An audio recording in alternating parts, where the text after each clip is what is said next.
Hi guys, Christmas is round the corner and Santa will soon be on his way, and wouldn't he be happy if he could find a glass of port wine waiting for him when he comes down the chimney. 3 port wines for Christmas coming up. Hi guys, this is Tony Melville with another episode of Big on Wine, the channel that brings you news, clues and reviews about everything in the world of wine. Don't forget, our emphasis is on simplicity and on value for money. And in full disclosure, all the wines that I'm dealing with in this episode, just like in the previous episode, are my own choices and all opinions are my own. I'm not on anybody's payroll, I do assure you. In the previous episode, we looked at red wines for Christmas. Christmas, of course, is the time when people drink also quite a lot of fortified wines. So today I'm going to be looking at 3 different port wines for the festive season. Now, for those of you who don't know too much about port wine, let me just briefly tell you that, of course, port wine comes from Portugal, and in fact from the north of Portugal and the Douro Valley. The wines are made high up in the Douro Valley and then transported down to Porto, or in fact to the other side of the river from Porto to Gaia, where the wines are bottled and barreled and aged for a number of years. Of course, the very top port wines can be in bottle for 50, 60, 70 years even. Most port wine, of course, is naturally drunk fairly young. First up is the Grahams, the LBV. So let's pour a little measure of this. Now, of course, port wine is characterized by that intense, deep red colour, very dark red indeed. And of course, behind port wine, red port wine, there are, generally speaking, 5 different types of red grapes. In the Douro Valley, there are 50 or 60 different varieties of red wine grapes, but port wine is usually made from a blend of 5 of these. This is the Touriga Nacional, Touriga Francesa, the Tinto Cao, Tinto Barocca and Tinto Roriz. Now, Tinto Roriz may sound familiar to you because it's also known in Spain as Tempranillo. LBV is a relatively inexpensive port, round about the €20 mark. This is from Graham's, which is part of the Symington family business here, and it exhibits all the classic characteristics of port. So if we take in the nose, sweet, dark berries, cherry notes in there. Let's have a taste. Oh, massive sweetness there. So we're looking at way over 100 or so, 110 grams of sugar per litre. This is a sweet wine. Would go excellently with sweet desserts, chocolate, strong cheeses, blue cheeses, etc. So an excellent one there. Serving temperature for a port wine like this is around 14 to 15 degrees centigrade. Second choice is Dow's Trademark Finest Reserve Port.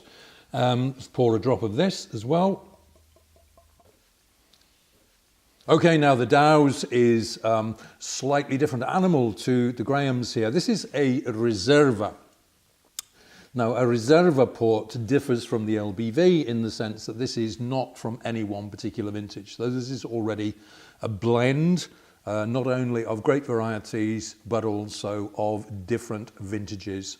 This one is similar in colour to the LBV, of course, but very different in the mouth.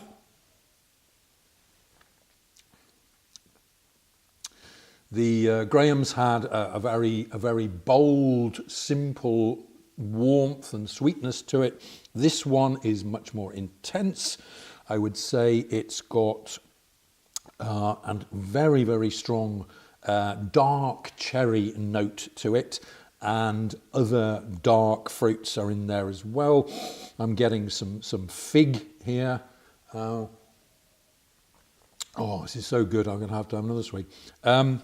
Spicy, nuanced, 4 to 5 maybe different flavours in there, slightly more nuanced than the Graham's wine there. This port would go particularly well, I think, with desserts, and why not also with some strong cheeses as well. This is an excellent wine for around €20 a bottle.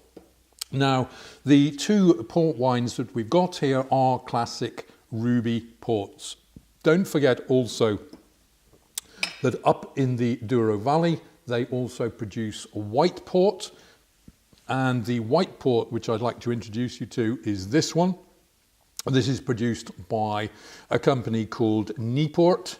And the port wine trade has been traditionally dominated by the British and the Dutch and German port winemakers. This is from Niepoort, a very traditional firm.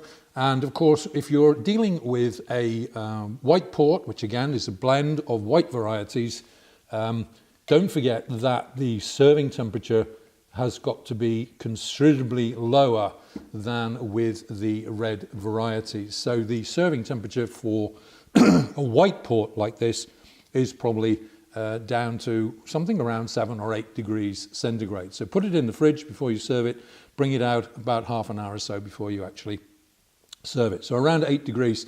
Now this has got a beautiful colour, as you can see. It's got a golden honey colour, wonderful viscosity to it. In the nose, relatively simple. Honey notes there, slightly flowery as well in the mouth.